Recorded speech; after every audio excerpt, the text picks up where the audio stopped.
silang makatulog niyan. Okay ba yan? Tulad ng sa House A, alas 8 na ng umaga pero diretso pa rin sa paggawa ang mga housemates. Malapit na ba tayo sa katotohanan? Nagising sa katot, malayo po sa kabiasnan. Sige mo ulit.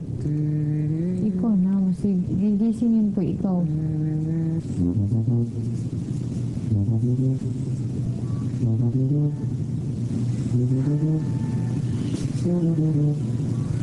Pinababangon ka na.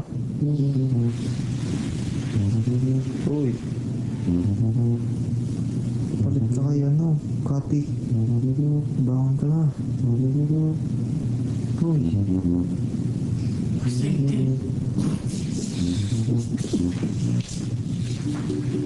Bilis. Uy. Bilis.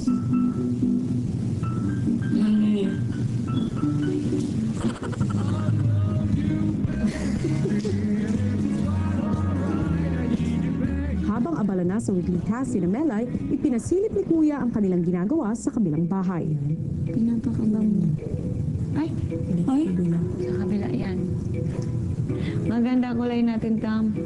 Confident pa rin tayo. May TV, may TV. Huwag mo lang Pero ang di alam ng House A, pinakita rin ni Kuya ang ginagawa nila sa House B. Lagay na natin. Alam mo, malapit na sila natapos. Mapatigtingnan mo. Ha?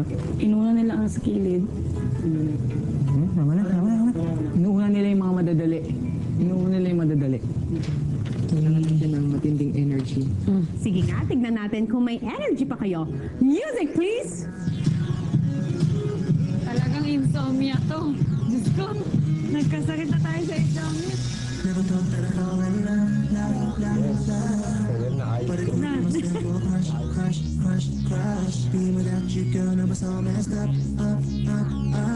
When you walked out, said that you had enough.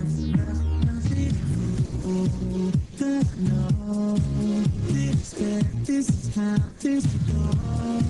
Maybe time to change my mind. Look back, I'm shy to be right.